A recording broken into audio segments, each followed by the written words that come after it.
ராம் ராம், வாழ்க வளமுடன். Voice of காஞ்சி நேயர் அனைவருக்கும் இனிய மாலை வணக்கம். இன்னைக்கு ஒரு வாழ்க்கை பாடம் கத்துக்கணும் அப்படின்னா ஒரு சீடன் ஒரு குரு கிட்ட கேட்குறான்.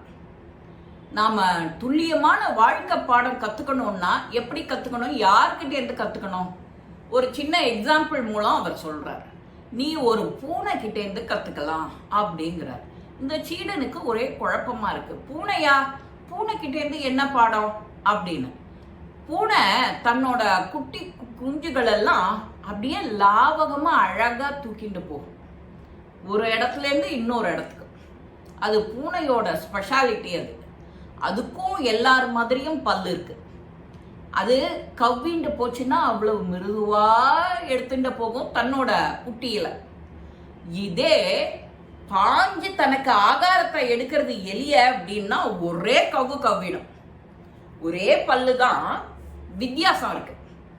தன்னோட குழந்தைகளை கொஞ்சறது ஒரு இடத்துல இருந்து பாதுகாப்பா எடுத்துட்டு போறது அப்படின்னா அந்த பூனைக்கு எப்படி ஒரு பக்குவம், அனுகிரகம், அந்த ஒரு மென்மை, அதுக்கு அறிவு இருந்ததுன்னா அது அவ்வளோ அழகா எடுத்துட்டு கவ்விண்டு போகும். அதுக்கு உடம்பு வலிக்காதபடிக்கு, அதுக்கு உபத்திரம் இல்லாதபடி எடுத்துட்டு போகும். அழகா கவ்விண்டே போகும். நாம நிறைய தடவை பார்த்துருப்போம்.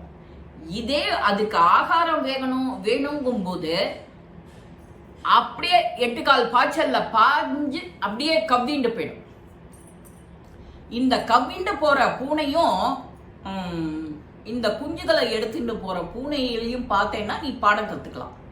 ஒருத்தர் நன்னா நம்பிக்கையோட இருக்கணும், சந்தோஷமா இருக்கணும் அப்படின்னா அந்த பூனையோட புத்திசாலித்தனத்தை நீ பார்த்துக்கணும்.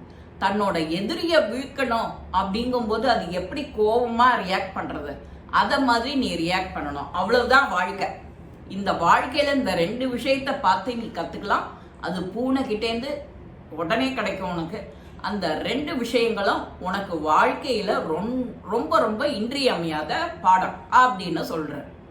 அதே போல அடுத்த கேள்வியை இவன் கேட்கறான். ஒருத்தருக்கு ஒருத்தர் எப்படி ஒப்பீடு பண்றா அப்படின்னு. அப்போ அந்த குரு சொல்ற, இப்போ ஒரு ராஜா வந்து என்கிட்ட கேட்கிறார், உனக்கு ஏன் இவ்வளவு பேரும் புகழும்?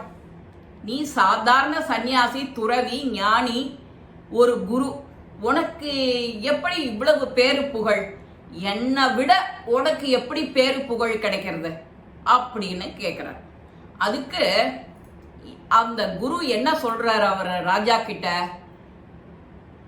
ஒருத்தர் பிரகாசமா இருக்கா அப்படின்னா அவரோட ஆன்மீக அறிவு, அதை அணுகிற விதம், அவர் சீடர்கள் கிட்ட அணுகிற விதம், அந்த அவளுக்கு அந்த விஷயங்களை சொல்லி கொடுக்கிற விதம், இதெல்லாம் தான் அவரை மேன்மைப்படுத்துறது. அவ உலகத்துக்கே வழிகாட்டி, அந்த ஊருக்கே வழிகாட்டி. இவர் பார்த்து பார்த்து பார்த்து பார்த்து பார்த்து செய்யறதெல்லாம் தான் ஜனங்கள், அந்த ஊர் ஜனங்கள் அவ்வளவு நன்னா திருப்தியா இருக்கு. இதே ராஜா மாதிரி நான் ஏறி போய் சண்டை போட முடியுமா? எனக்கு அது தெரியுமா? தெரியாது. நான் அதுக்கான பாரம்பரியத்துல நான் வரல. என்னோட உடம்புல அதுக்கான ரத்தம் ஓடல.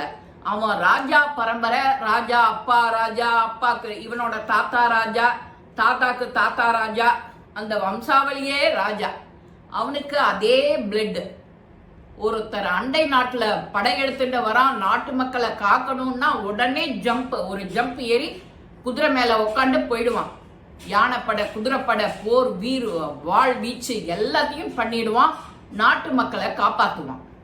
அது என்னால முடியாதே அப்படிங்கும் போதுதான் இந்த சீடனுக்கு புரியுறது.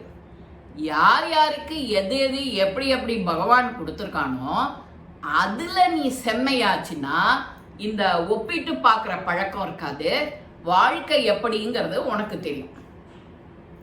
குரு கிட்டேருந்து நாம எப்படி கத்துக்கிறோம்? குரு சொல்லணும், குரு சொல்றா நாம எல்லாத்தையும் செய்யறோம்னு சொல்றோம். குரு குரு குரு குருன்னு சொல்றோம். அந்த குரு சொன்னதை நாம ஃபாலோ பண்ணாலே போறோம், நீ எங்கேயோ போயிடுவ, வாழ்க்கையில வசந்து நிற்ப. இந்த பதிவும் அப்படிதாங்க.